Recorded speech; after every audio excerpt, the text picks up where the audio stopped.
Sana sinabi mo para di na umasang may tayo pa sa uli. Sana sinabi mo hayaan naman kitang sumaya umalis.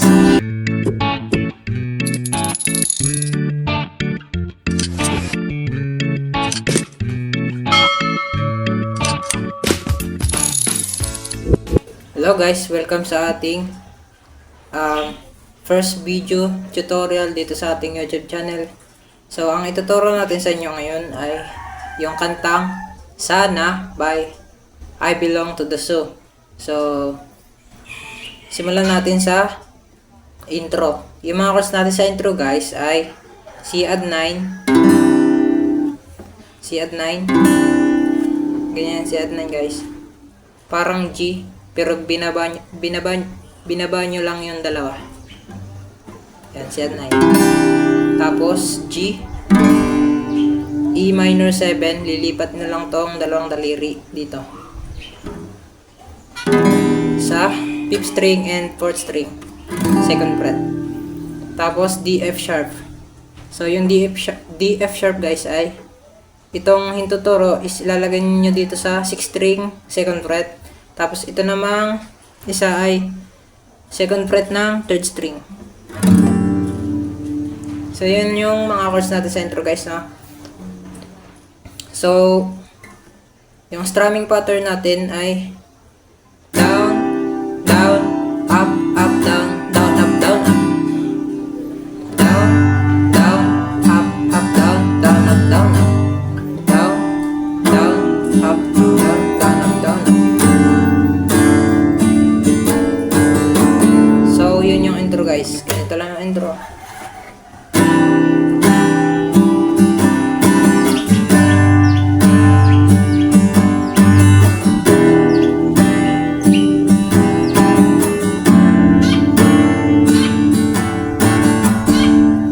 So, pagkatapos ng intro guys, ay proceed na tayo sa mga verse.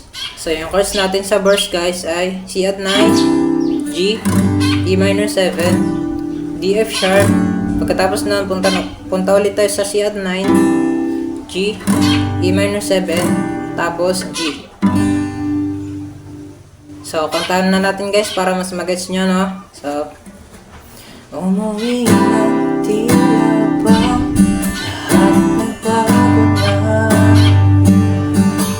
nawala na sila ang iyong mga mata.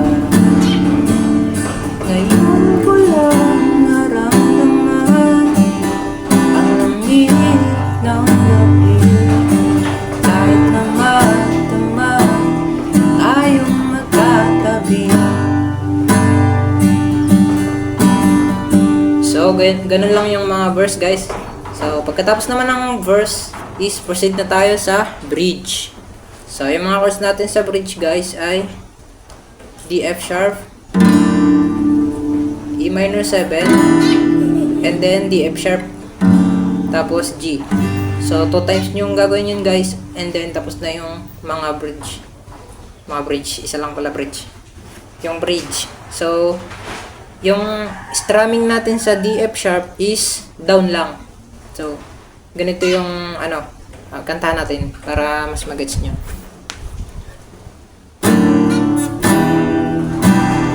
Akit ka na iba,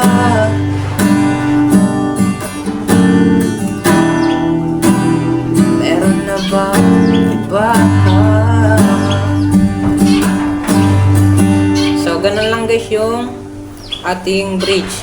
Pagkatapos naman ng bridge ay proceed na tayo sa chorus. So, ano yung mga chords natin sa chorus? So, yung chords natin sa chorus guys ay C add 9, G, E minor 7, G, C add 9, G, D F sharp. So, 2 times nyo gagawin yun guys. Tapos, may isa pang chords sa dulo na C add 9. So, yung lipatan pala guys is ganito yung lipatan. Yung C add 9 ay down, dalawang down lang yung ating strumming pattern. Tapos G, ang strumming sa G. Up, down, up, down, down, up, down, up. Tapos sa E minor naman, dalawang down lang din. Tapos sa G, up, down, up, down, down, up, down, up.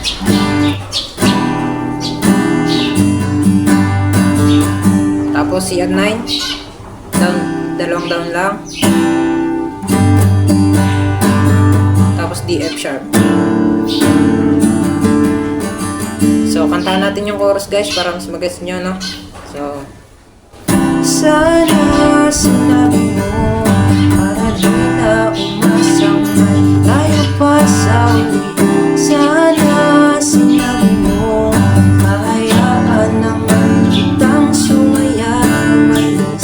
Sana sinabi mo para di na umasang may tayo pa sa uli. Sana sinabi mo kahayaan naman kitang umalis. So, C at 9 lang siya ulit.